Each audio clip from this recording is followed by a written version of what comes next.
So there's this Twitter account called the Fresnerd, and it's a company based in Fresno. That's in California. So I'm told. That is all I know of Fresno. By you. Great, so I one-upped you on Fresno. Yep. They gave us a shout out. They said they listened to their first episode. They really liked it. Awesome. Yeah, so that's something. Did you check their company out any further? Yeah, I did a little bit. It's a company that it looks like they review movies, at least. Okay. Like that's what's on their website. Really? It looks like their Twitter account is pretty new. They only have like 14 followers or something, but I think that's about the same that we have. Hey, all right. So, are we one of them? Yeah. Are all of their followers all of our followers? It might be. I definitely followed them after they retweeted us. Okay, good. Okay. Yeah. So maybe not. So maybe they have some different people. Yeah, because we don't follow us, but we follow them. Yeah. So at minimum, they've got us. Okay, good. All right. I just imagine they're like, hey, just checked out the first episode of the Media Lunch Break. Everybody should check it out. And it's all 14 of our followers. So they're like, yeah, we already know. Yeah, we know that. It just goes nowhere. So we're all just snakes biting at our own tails. That's not a thing. What do you want to talk about I lost today, track. Chris? Are we doing an episode right now? I mean, you hit the record button, so we're doing something. That means nothing. Yeah.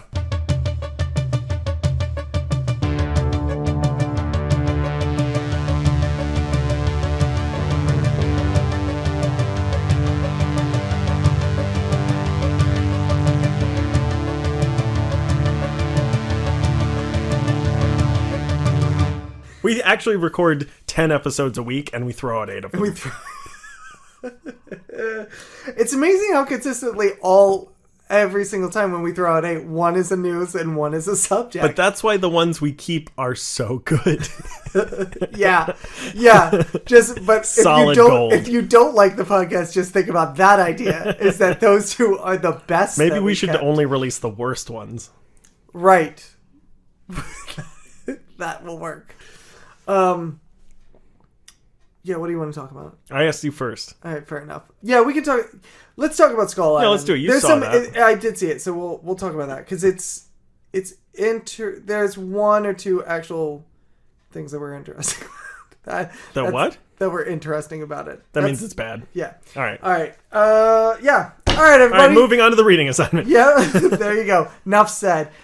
My Fitbit is telling me to get up and walk my fat ass around. Listen, why did you spend money on a Fitbit? I can do that. Well, I like to get... I'll just text you. Can you do that consistently, like once an hour? You're supposed to walk once an hour? How often do you walk? Never, if I can help it. Yeah, but you're going to text me? Well, texting is easy.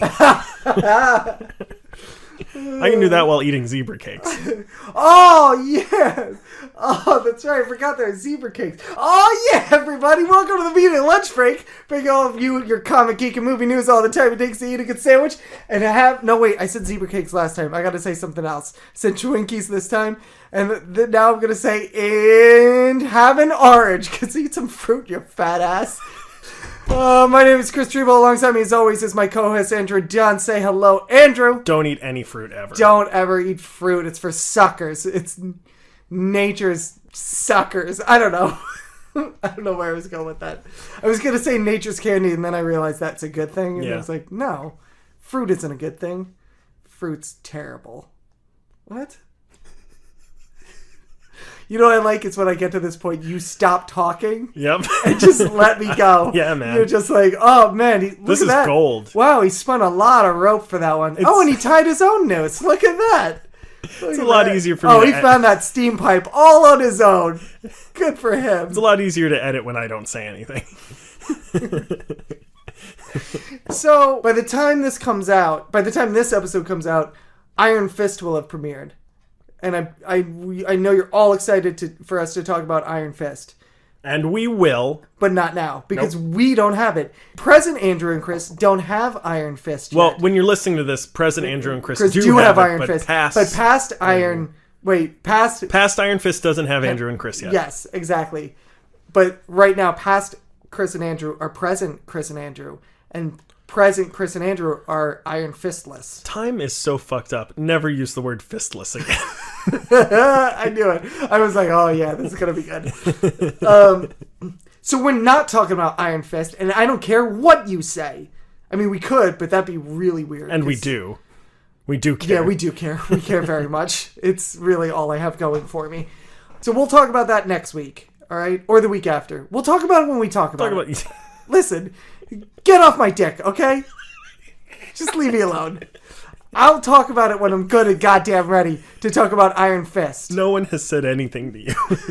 This is you talking to the voices in your head. Okay, but before we do that, Kong Skull Island happened. Yeah, let's do it. So, I saw it. Andrew did not. Nope. So, I'm going to talk about it.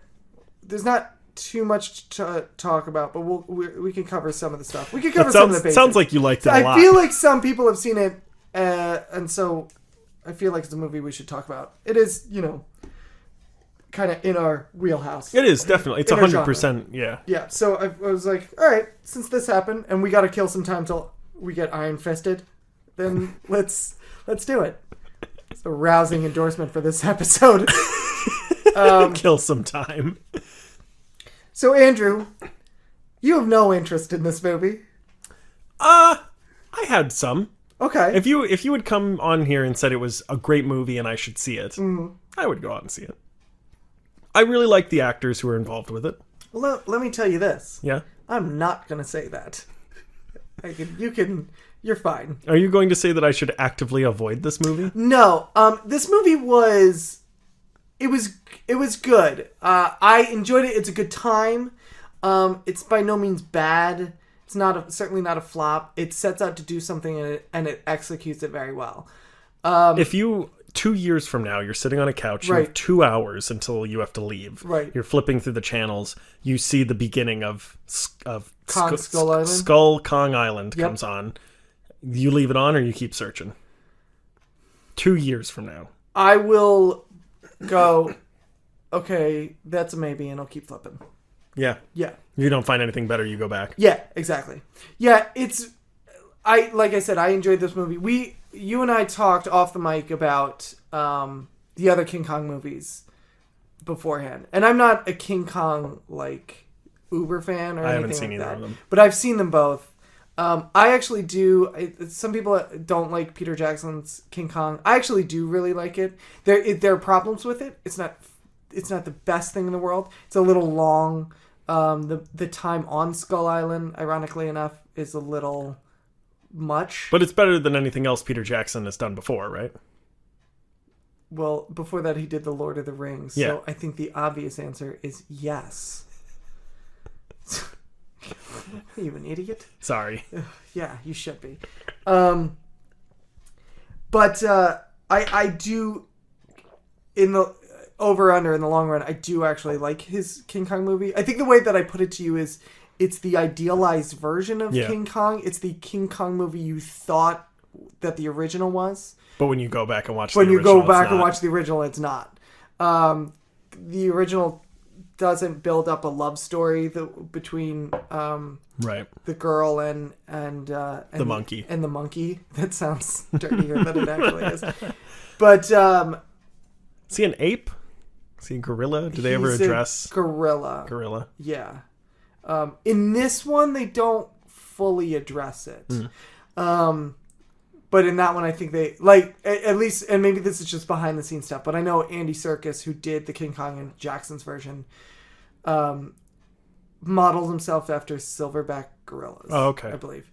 So really, this episode is a review of the Peter Jackson King Kong. So Kong Skull Island, there's a couple of things that I do like about this. First of all, the guy who directed this, which I, for the longest time, thought this was like a named director. And he's not really... What, didn't he do Godzilla? No. Oh, really? That's not true. Legendary produced this movie. Oh, okay. And Legendary owns Godzilla and owns King Kong.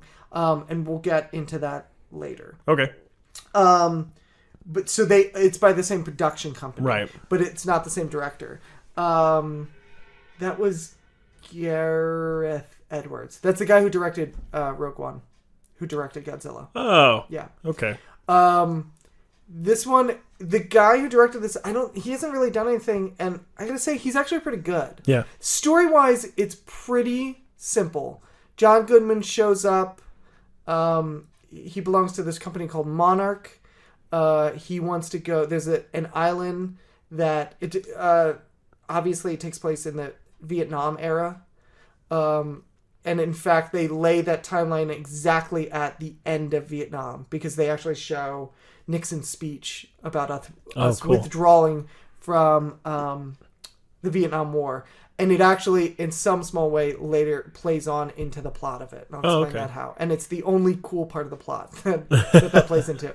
But he belongs to this company called Monarch, who is kind of known in the science community as a bunch of crackpots. He is going to a senator or a congressman of some kind for funding to go on a surveillance trip of Skull Island, which is a newly discovered island, because this is a time in America when satellites had just started going up into space and we could view the Earth from down below. So there was a lot of this kind of going on, little islands that no one had really ever mapped out properly. And this island is discovered. And the reason that it hasn't really been discovered is there's a perpetual storm surrounding it, so no one could ever sail to it or anything like that. So he gets the money, and then he has to round up his team. His team consists of Tom Hiddleston, which, by the way, I don't know any of these characters' names, which is problem one, because I don't really care about them that much. So I'll refer to them by actors. He rounds up Tom Hiddleston, who's like a tracker, like a wildlife tracker. Sure. Someone who's an expert at going into jungles and different wilderness environments and getting teams through it. He gets Brie Larson, who is a photojournalist, to take pictures. To document. Yeah. He asks for a military escort, and that's where Samuel L. Jackson comes in. Oh, right. And he brings in with him his unit, who is about to get sent home. They all have just gotten their orders to be sent home from Vietnam, and this is their last mission. They all die. Most of them die. Yeah. Yes. The red shirts. Yeah. So that's pretty much the plot. They go to Skull Island. Carnage ensues. They find Kong.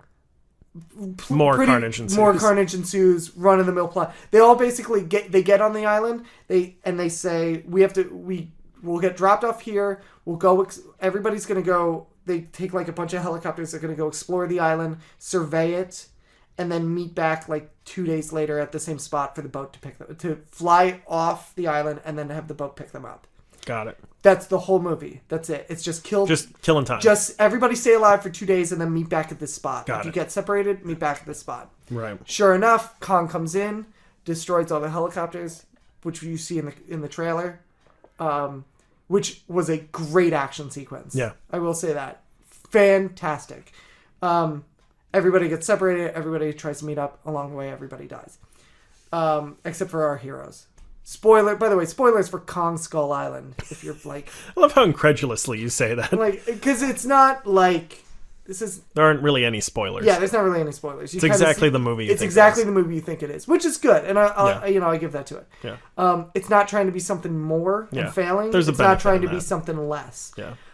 Visually, this movie's great. He hits some shots in this and some imagery in this that is really stunning, and it's not all CGI built. He plays a lot with the look of if there is a villain in this, it's Samuel L. Jackson. Okay. Military. That makes sense. Yeah, the military guy who is out to kill Kong simply because he killed all of his men when they were flying in. Sure. And so he's like, no, I'm going to kill this fucking monkey. He just killed all my men. These were soldiers. These are my boys. I'm killing this kid. Do you think that character is going under an alias and his actual name is Nick Fury? Yes. Okay. But that's pretty much it. And so the director plays a lot with the imagery. There's a lot of Samuel L. Jackson staring Kong in the eye and Kong staring him back, sure. which in the moment actually plays really cool. Yeah. And he hits some really nice shots. So the director himself actually does a really nice job. Yeah. Where this falls apart is I don't give one rat's ass about any of these characters. Sure. I could not. There's they all have practical reasons to be on this island. They have no arc whatsoever. Oh. They have nothing. Do you think a big problem is individuality of the characters as well? Yeah, they also just don't give them a lot to do. There's no yeah. need for any of them to be there. Again, there is a need for them practically in the plot. Like, they justify them to be there. But they don't really go through any transformation. This doesn't teach them something greater about themselves through through this experience. Hell, they don't even give this stereotypical love story between Tom Hiddleston and Brie Larson. You know what I mean? They don't even do that. So as you're going along, you're just liking like all the cool parts where they get into fights with monsters. Does it feel more like a bad version of the movie Predator? Where like it's just sort of a bunch of sort of generic dudes? Yes, it is. Midway through, John C. Reilly pops up in this and kind of not saves the movie, but at least he's the porter. He wakes you up enough. Yeah. Because it's not revealed. The prologue in this is like in World War II, his plane went down on this island. Got it. And he's assumed to be dead. Yeah, and he went down in like 1944 or something. It was him and a Japanese soldier. Oh, okay. Who was shooting him down, and so they both crash. Sure. And then they're fighting, and like that's the prologue. And then what you find out, like they befriended each other and they survived on the island for a while. And he's kind of nuts. John C. Reilly, it was actually refreshing to see him. He kind of mixed very nicely the John C. Reilly that you know from Step Brothers and the John C. Reilly you know as a dramatic actor. Yeah, sure, from like Gangs of New York. Yeah, and he mixed those two together really nicely. There are a couple of times where he has some really John C. Reilly lines, like there's a line. It's in the trailer about I call them skull crawlers. He's like, I just think that's a cool name. I think and it's a great quintessential John C. Yeah. But then there's other times where he's like, you're all gonna die, and it's not funny. It's him being nuts. Yeah, and it's kind of great. So he at least kind of, again, not saves the movie. Is it sort of like the porter in Macbeth? He just sort of comes in, rattles things around, and yeah. I mean, he's just, once he's in the movie, he's in. Oh, okay. He's full because he knows the island and they got to get to a certain spot. So he's going, well, you can't go that way because that's a no-no. Is he decidedly coming with them? Yes. Right. Yeah, he's going to get off the island as well. So yeah, like I said, he actually has an arc where you kind of care about this character. Sure. The most interesting thing in this movie, and it kind of caught me from left field, is Samuel L. Jackson. Oh. His character is the only interesting one. It's the only one that has a full kind of story and full justification from his background. Sure. On why he does exactly what he does, other than just simply to survive. And it's this. It's kind of great. And it's kind of novel, and I did not see it coming. It's the one really enjoyable thing about this movie, and almost worth kind of going to see. And now you're going to ruin it for everyone. And now I'm going to ruin it for everybody, so you don't have to. So like I said, the movie takes place right at the end of the Vietnam War. In fact, you see Nixon's speech about him, us pulling our troops out. There's a scene at the beginning of the movie where you're introduced to Samuel L. Jackson, and one of his troops comes in, and he goes, "What do you got waiting home for you?" And the guy's like, "Oh, there's an aluminum factory or something where there's a job waiting for me." And it's like, "What are you gonna do, Sarge?" And Samuel L. Jackson doesn't really answer him. He's looking in a box of medals and things like that, and he says something like, "What the hell was it all for?" And so what you find out at the end of the movie, in the climax when he's about to kill Kong, and they're saying, "Don't kill Kong. He's just a guardian on this island. Right. He's just an innocent bystander." He's like, "I'm a soldier. That's my job. My job is I have an enemy. I have found an enemy. I'm going to kill it. That's what I was trained to do." It's kind of a Rambo thing where he's going, I was trained to do this thing, and now you've ripped it from me. I was trained for war, and there's no more war. Yeah. And where do I go from here? Sure. I have nowhere to go. Because really, like I said, his whole unit was ready to go home. They had orders to go home. And he yank them back into this. He could have easily probably said, no, I can't. All my guys are leaving. We're leaving here. But he was like, nope, I'm a soldier. That's what we do. I'm glad to take the orders. And that's the big reveal at the end. He's like, this is what I do. I'm set for war. I was trained for war. And then they ended a war. And I don't have anything else waiting for me. This is my life. I do see a bit of a problem with that, though. Okay. Surely at Samuel L. Jackson's age, he must have been doing something before Vietnam. Well, he might, yeah. I mean, he probably started his training in Vietnam at age 50. Right. I mean, the one thing about Samuel L. Jackson is, like, he plays kind of an indeterminate age. You know, he plays not an indeterminate. Certainly older than 18. Yeah, certainly older than 18. But he's playing, like, he plays a pretty large age range. Yeah. Black don't crack. Especially his. Yeah. But you also, I mean, he doesn't, they don't give so much of a background to know if he's a career military man. And this is, like, they're finally. But then if he's a career military man. But then he would go back to, I know what you're saying. But he just, like, it was clear that he could have gone from Korea to Vietnam type of thing. Like, this could be his second war. They don't really, at least when I was, unless they do it with some sort of prop that I missed, like some sort of visual cue that I missed, they don't say exactly how many wars he's been in or anything like that. But they just show that, like, he has a Purple Heart, he has this, I guess the Korean War was before that, wasn't it? Yeah, that's what I'm saying. He could have been in Korea, and then there's a small gap, and then there's Vietnam. Yeah. So he could have been in during all of that. Yeah. And now Nam's over, and so we're going to go back to peacetime. So there's going to be nothing to do. Even if he's still in the military, there's not much for him to do right now. Don't worry. In 10 years, you'll have the Cold War. Right. And then 10 years after that will be the Gulf War. Right. And then the war in Afghanistan. It just keeps going. Yeah. But silly man. Yeah. So why kill this big ape? Yeah. But it's the only plot line and the only character that I was like, that's fascinating. That you have this character that's going, well, I have nothing left. Of course I'm going after this. And yet he hit that reason should have been the one that when it happened you went, meh. Like all the others should have been so interesting. Yeah. And like I said, he at the very most is set up as the villain. Yeah. Or at least if you could call it the antagonist. The antagonist. And yet he's the one that I empathized with the most. Well, it sort of is as it should be. I mean, you look at movies like whenever Gary Oldman plays the villain. Right. You know, there should be a large amount of weight and purpose behind what the person is doing. Yeah, but hopefully on the other end of that scale, your protagonist is also just as weighted. Right. Whereas this was a lot of paper protagonists and a very heavy antagonist.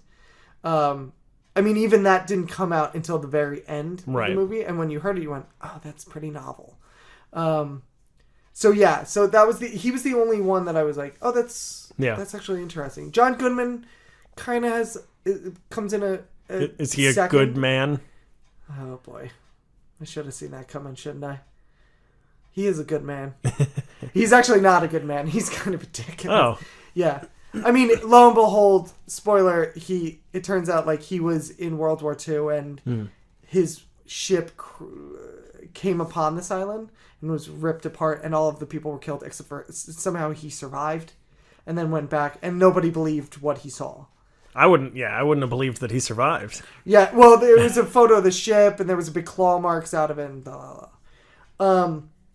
So he's the only other one with like any sort of background or backstory to this that you go, oh, I get it. I understand his motivation.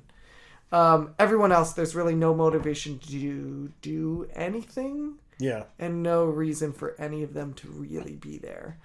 That being said, if you're just going in to watch some good action, you're going to see some good action. The helicopter sequence that's in the trailer, that's a little longer than what the trailer is, it's really good. Kong fights, really good.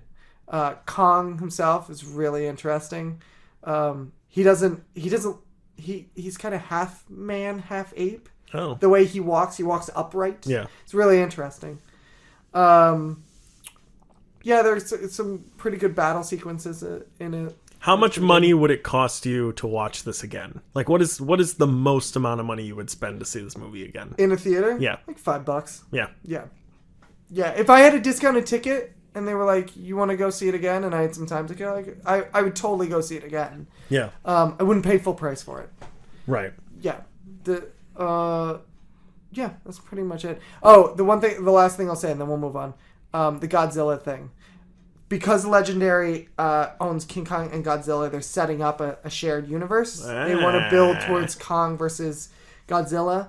And in it, I actually could see them laying the groundwork on how that would work. Okay. And so there's a post-credit scene that I did not stick around for because I didn't know. But then I looked it up afterwards. You fool. And it's basically the people at Monarch explaining to Tom Hiddleston and Brie Larson how they're showing a bunch of pictures of cave drawings that are pretty much Mothra and Godzilla. Sure. And all of those monsters as well.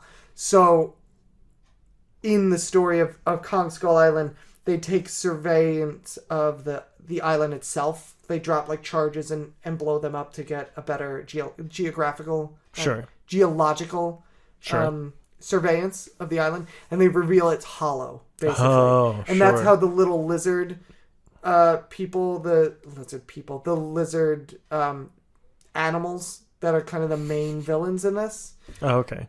That's how they get around, because they can tunnel through the island anywhere.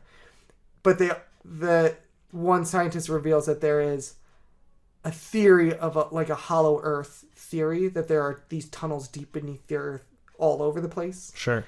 And so I'm assuming that's where Godzilla comes out of. Yeah, that Godzilla was on this island, tunneled out, can come up anywhere. And that's how Godzilla. Do you think it's a good idea for them to make a fight sequel movie? With Godzilla and King Kong? A Batman versus Superman with Godzilla and King Kong? I would actually really enjoy that. If they do it, what I don't want is like King Kong and Godzilla the same size. I don't want them to be fully equal. I kind of want King Kong to be like maybe half the size of Godzilla. But he's got thumbs. But what I like about it is, like, if they're going to fight in an urban area, say, then you have this giant Godzilla creature, and you have this semi-giant gorilla, and the gorilla can, like, what he has is speed. Sure. And dexterity. And he can, like, swing around buildings, and you know what I mean? Yeah. Like, that, visually, that would be much cooler. He does a lot of yoga. Yeah, exactly. He lays out his mat. Yeah. He does a sun salutation. He centers his chi. And then he just makes Godzilla some herbal tea, and they sit down. And then Godzilla just roasts him with fire breath. And he cracks open a copy of The Secret, and he starts reading from it, and then Godzilla just smacks him upside the head with a tail. Yep. But if they play on that, like, Godzilla is very big and slow and lumbering, but has a lot of might, and Kong is very fast and agile and things like that. That would be visually, I think that actually would be really interesting. I have a hypothetical question. Okay. If Godzilla killed Mothra in the city, would there be white powder over everything? Since it's hypothetical, I'm just not going to answer it. Okay. All right. That's an answer. Yeah, that's all I'll say about that. All right. Yeah. All right. So how would you rate this movie? Give me a scale. From get me out, get me out, get me out, get me out, to that's pretty good. To just that. Yeah. How many get me outs would I give it? I guess, yeah. Well, I thought you were probably going to give it that's pretty good. So that would be a 10 out of 10. Right. Would be I gave it like 3. Wait, it's 4 get me outs bad, or is 4 get me outs good? I feel like bad. Oh, then I give it like 2.5 get me outs. Out of 4? 4 being the worst? Yeah, 4 being the worst. Okay, so slightly on the worst scale than the good scale. Slightly more bad than good. 2.5 out of 4? Oh, no, then I guess 1.5? No, because I don't want it 50. Yeah. All right, on a scale of 1 to 10, 10 being the best, 1 being the worst, what would you give it? Like 1.5 get me outs. Okay, that's perfect. Yeah. So it's good, it's not great. Yeah. I wasn't like, oh god. Catch it if it's on TV. Yeah, if it's on, when it comes to HBO or Netflix, give it a whirl. All right. That's what I would say. All right. That's a good rating. All right. You want to talk about reading assignments? I do. I so badly do. I actually want to talk about this more than I want to talk about that fucking movie. Maybe we should have just had 2 segments. We should have just switched it, really. It's like, we're getting... I'll cover Kong Skull Island later, but let's get to the reading assignments right now. So, reading assignments. You gave me this week a podcast called Missing Richard Simmons. You asked me to just listen to the first 4 episodes. Since you gave me the assignment, a 5th one has come out. Not only have I listened to all 5, I'd listened to the first 2 as soon as you gave it to me. I meant to re-listen to all of them again, but I didn't get a chance to. So, here's the summary of the podcast for people who don't know what it is. Lay it on us. Missing Richard Simmons is exactly what the title suggests. Richard Simmons, and this is not a made-up story. This is not a mockumentary of any kind. Richard Simmons, the fitness celebrity with the crazy hair and the loud clothing and the louder voice, has been missing for 2 years. Something like that, if I remember correctly. Yeah. Not missing. He's not... They know where he is, but he has not been out in public. Sort of. We assume we know where he is. We assume we know where he is. But no one's seen him. But no one has seen him in 2 years. And it is the host's quest to find out why and where he is and if he is okay and why he disappeared. And the host is also not an old friend of his, but a friend of his from before that time. So what the host reveals is that he found Richard Simmons by going to the studio that Richard Simmons still teaches at, or still taught at, up until the time he went missing. He'd been teaching at this studio for 40 years or something. Yeah, long time. He had, by the host's admission, Richard Simmons was actually a very generous man with his time. He befriended a lot of people, and without so much as an explanation to anyone, just or a goodbye, stopped showing up. And so that alerted the host and a lot of Richard Simmons' friends. And so this is the quest, not just to find Richard, but to find answers. I would compare it to kind of a serial-esque, the podcast Serial. Yeah. Not the food. Not the food. A Serial-esque podcast. If you like Serial, this is right up your alley. I'll sum up my review of it in the line that I emailed you yesterday, I think. Yeah. This podcast has no right being this good. It has no right being this good. It makes no sense that it's this good. Yeah. It's about Richard Simmons. I don't understand how it's this good, but it is so fucking addictive. It's unreal. Do you think, is this something that you would say every single person should listen to? Yes. Yeah, me too. First of all, it's very easy to listen to. All the episodes are about half an hour. Yeah, they're very short. They're about half an hour with 7 minutes of ads.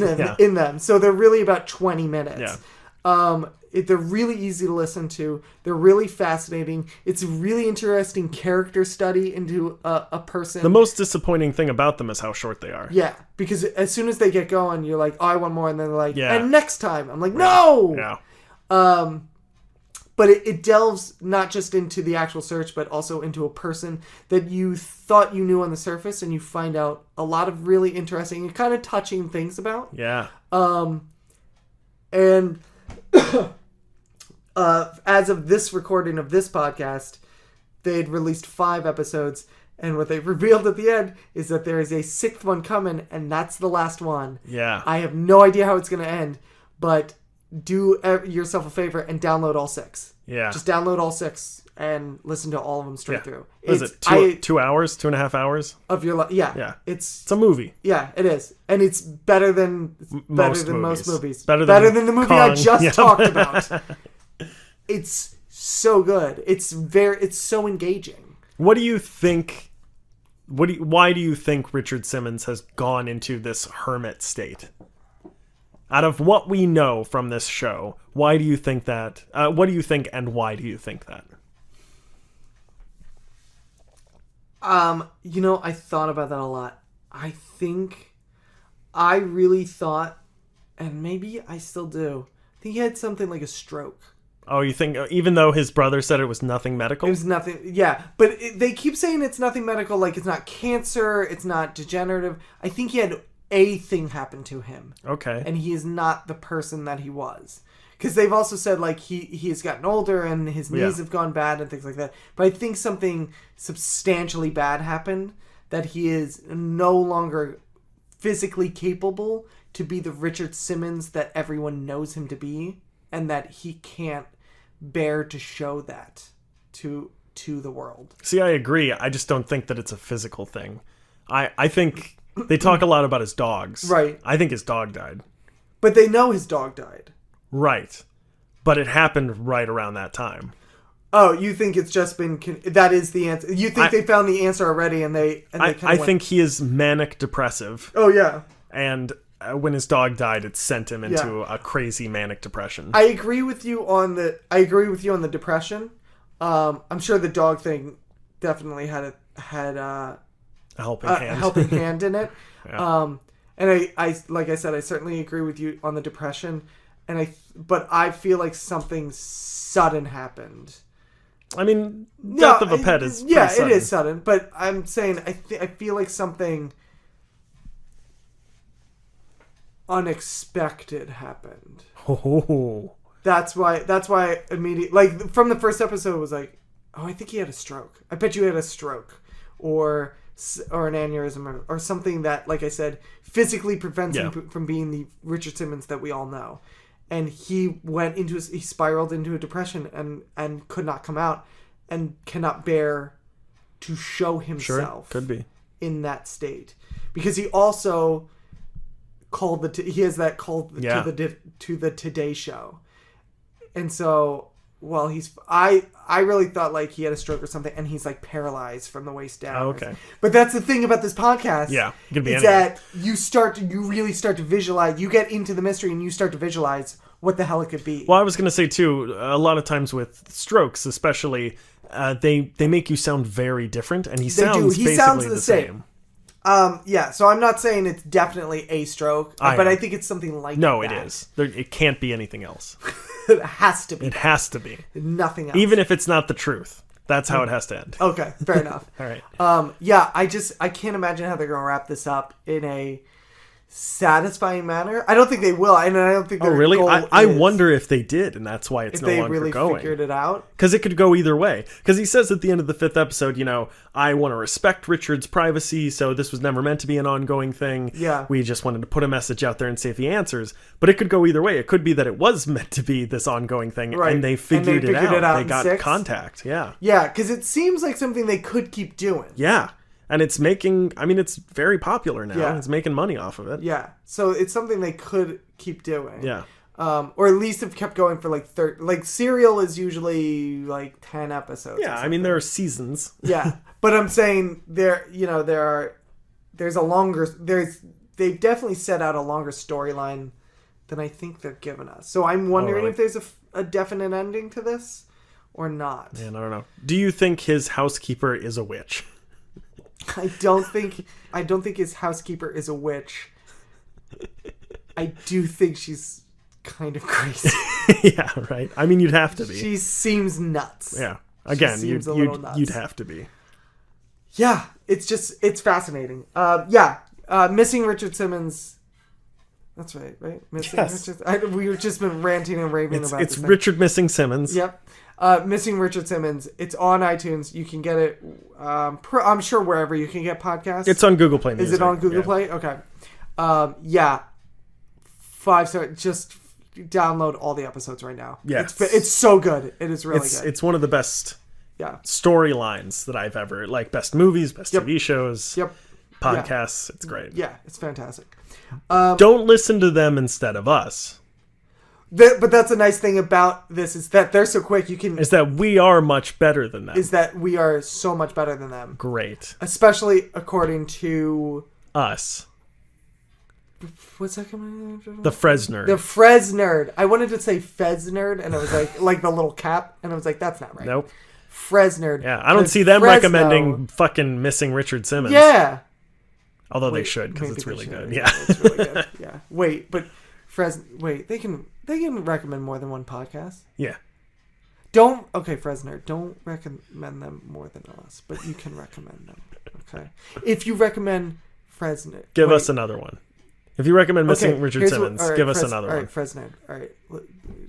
We're gonna have a little talk. We're gonna chat. I want to chat. I'm just gonna put this in your ear. Okay. Gross. Just you can recommend Missing Richard Simmons, but say that you recommend it because you heard it on the media lunch break. Okay? You can only recommend it if you say, we recommend Missing Richard Simmons as we heard it on the media lunch break. I think it would actually be better if they recommend the media lunch break because they heard it on Missing Richard Simmons. I mean, that's a lie. But yeah, that is true a lie. Okay. Yeah, no, I'm okay if you lie. So if you want to do it that way, that's fine. Look, too. you can do whatever you want. We're not the boss of you. So unless you're looking for a boss, and then I can be the boss of you. That means you have to pay them. I'm not the boss of you. I'm just saying Fresno sounds nice. Have you ever been to Fresno? I've never heard of it. So... Yes. Great. Excellent. Once in a park. Wonderful. So Missing Richard Simmons. Yeah. It's very good. Yeah. Do you have anything else to say about it? Because it's basically, there's only one real goal, right? Like, It's really interesting. Well, that's the other thing is like, that's the other beauty of it. It's like, it's one really simple thing. It's like, we're going to find him or we're not going to find him. So here's a question. There's a lot of discussion. There's a lot of discussion with a lot of the people in the interviews that he brings in, people who have known Richard Simmons. Right. A lot of discussion about whether or not Richard Simmons owes these people anything. Yeah. And by that, people always say, like, nobody owes anybody anything, right? And that's absolutely true. Sure. But at the same time, Richard Simmons has reached out to people, caused them to become dependent on him, and then left. Right. So he has created a dependency and then left. Yeah. Should he take responsibility for that? What do you think? I don't know that he necessarily owes them something. Owes is a very strong term to use. It is the term that they use a lot in the podcast. Well, no, I mean, it means someone has given you something and you in turn should give them something back, right? Right. Like I said, I don't think he owes them. I think he should. But it's not necessarily that it is his responsibility. But I don't think it's his responsibility. That's the term. But it would be nice. Yes. I don't think he has a responsibility to do it. I think he should, but I don't think he's responsible to. It's not the biggest problem in the world. It's not. And if he chooses not to, I don't think anyone should hold any blame him. Will towards him. Sure. It's his life. It's his life, and he can do whatever he wants. Should he? Because some people say he shouldn't even do it, and he certainly doesn't have to. I don't think that he is responsible for these people, and I don't think that he's required to do it. But it would be nice. But I think he should do it. That's a good way of putting it. Yeah, because he does. You're right. They bring up the fact that people have gotten so emotionally involved in this whole in his training and in his teaching and everything like that, and he kind of led them to do that. Yeah, he engaged them, whether he meant to sometimes or not. I think his personality is so big that sometimes the people got sucked into that as well as him trying to pull them in. Yeah.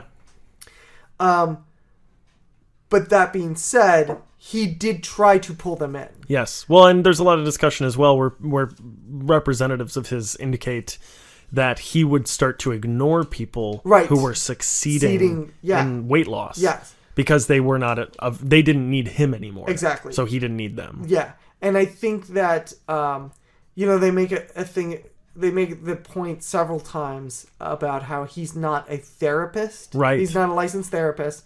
And so he's an empathist. He's an empathist, but he's not a therapist, and that's not what those people are really going for. Right. If that's what they got, if they got that aspect out of it, that's great for the time. But they he had was physically acting upon their psyche. Right. Exactly. But and that's why he didn't realize. Yeah, it, and that's probably. why I think he should, but he's not required to, because these people did not go into that looking for the emotional support that he was giving them. They went into it looking for physical weight loss. They went into it for a physical exercise and a physical trainer, and he gave them that, but he gave them more. Sure. And they sort of now the reason I think he should is because he knew he was conscious of doing that.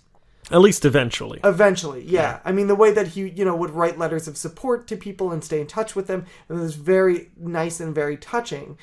But you're right. You create a tether to one another when you do that. There's an interesting part of this. I've got another pseudo-celebrity story that I don't know that I've told you, but I think you'll get a kick out of. There's a part in Missing Richard Simmons where there's an interview with a young woman who says, my mom died and she was your biggest fan, but she was on the website just buying stuff. And she went to the contact us section. Yeah, that was on the last episode. Sent a random email to customer support and said, my mom was the biggest Richard Simmons fan. Right. I'm buying a bunch of stuff, because it reminds me of her and it's very nice, whatever. Right. And she got a voicemail from Richard Simmons sobbing uncontrollably about how much that meant to him. They do. Oh. So I have a fun celebrity story. I love that this is a fun celebrity story that you can tie into a sobbing celebrity story. Mitch Hedberg, who I know you're familiar with. Yes. This nearly the exact same thing happened to me, but it was after he had died. You have told me the story a couple times, but I want you to tell because I do like this story. When I was graduating high school, Mitch Hedberg was a huge influence on me. He had died, I think, in March, right before I graduated, and we were told we had to sell portions of the program to be able to afford our graduation, basically, because I went to a charter school. Oh, okay. So it was not funded by taxes as heavily as a public school was. Right. So we had to sell these pieces of the program. Mm-hmm. I was never really a sociable person. I was always heavily an introvert, so I Get out. I know. Okay, I'll leave. So I decided I asked my mom if we could just buy it. It was like $10 or something, and she was like, "Yeah, fuck it, whatever. You put whatever you want in there." So I put, quote, "I haven't slept for 10 days because that would be too long." Quote, Mitch Hedberg, which is one of his one-liners. Right. And shortly thereafter, my mom was ordering me things for Christmas from the Mitch Hedberg website, and she decided to write a nice letter to whoever was behind the contact us button. She sent a very nice email about how I was a huge fan, and Mitch Hedberg meant a lot to both of us. We owned all of his CDs, and I think there were 2 or 3 at the time, and I had a shirt, and I bought this piece of the program and put his one-liner in it, and my mom put it out into the open and thought she'd never see it again, and she the next day got an email from Mitch Hedberg's mother thanking her for this wonderful letter, and how it was so wonderful for her to hear all these people talk about how much her son had influenced their lives. And she ended up sending me a free shirt, which was nice. That's so nice. It's Mitch Hedberg walking up the broken escalator to heaven. That's amazing. Yeah. Where's that shirt now? My girlfriend sleeps in it. Good enough. Yeah. I still got it. It's got holes all over it, but... Yeah, that's the way a good shirt should be. As any nerd should, I've only lost weight since high school. Attaboy. So it still fits. So you're living the dream. Yeah. There you go. Should we move on to your reading assignment? Yeah, let's do it. All right, so as discussed... Wait, DISGUST? Yes. Okay, great. As disgusting as we are. As disgusting as we are, I'm going to give you a reading assignment anyway. So as we talked about Iron Fist, by the time we come back next time, Iron Fist will have come out. It'll probably be what we talk about. In fact, I don't know why I said probably. It's definitely going to be what we talk about. Yeah, assuming we can find time to watch it. Well, we'll find the time. You'll find the fucking time. Ooh, I got tingles. So, in light of that, I thought it'd be good to have a little refresher read about the Iron Fist.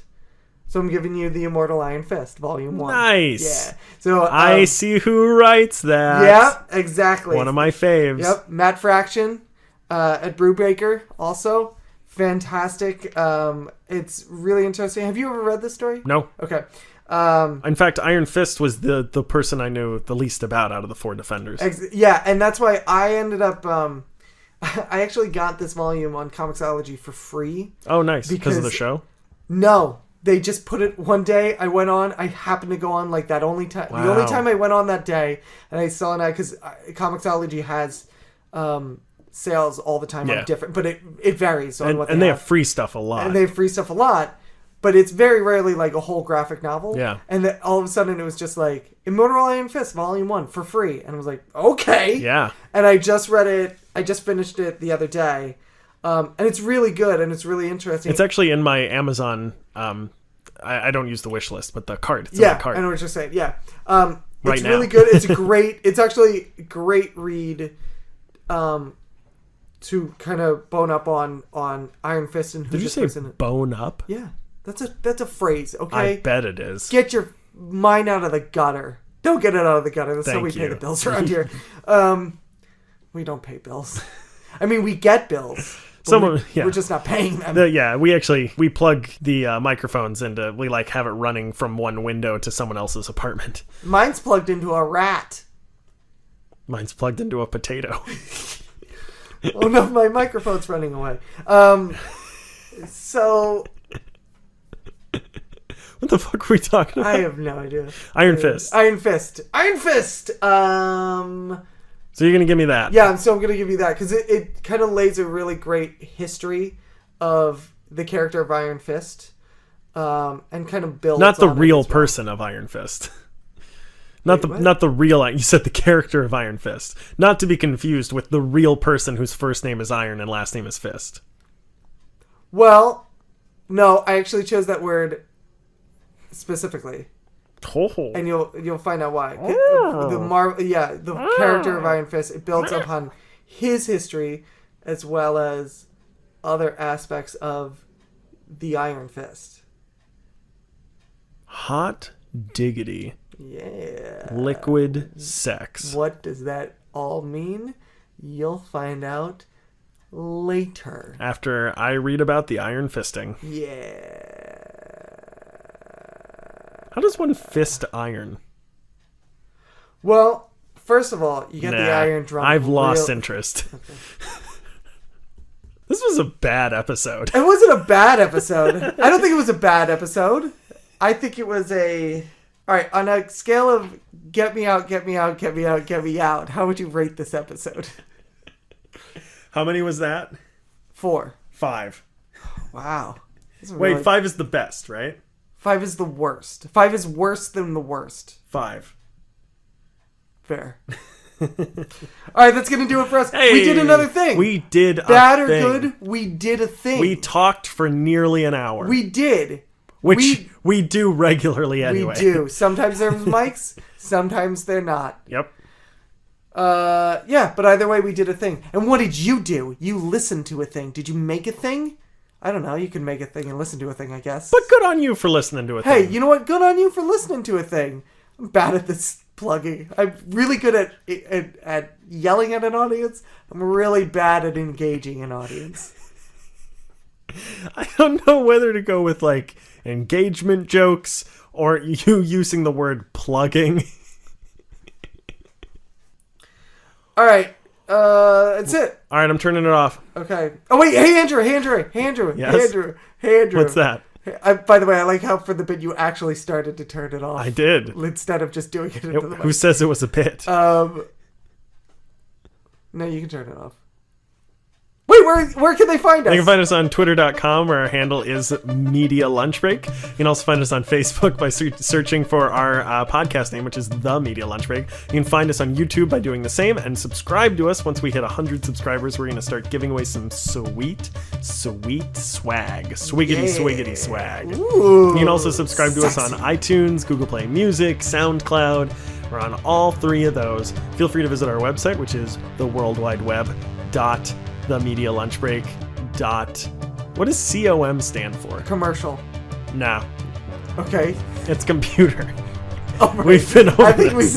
we've been over this. So, okay. Can't keep track Good. anymore. Yep. All right. So that, or you can send us an email. I don't even know which parts of technology that you describe for me are real or fake anymore. Feel free to send us an email at themedialunchbreak@gmail.com. You can also find us on our Patreon, which has almost nothing. We have made $1 that you will never see any pennies from.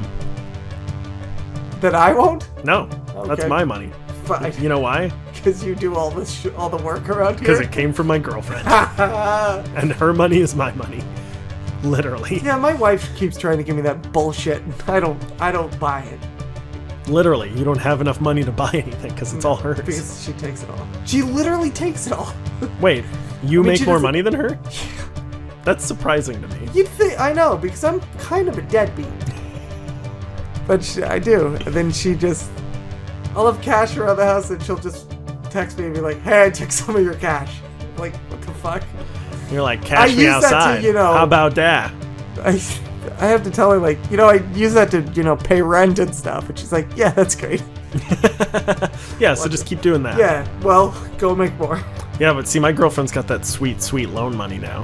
Oh, it's the sweetest money of all. Yep. It's like free money, except it's not at all free money. It's free money for a couple years. Yeah, and then it's debilitatingly crushing.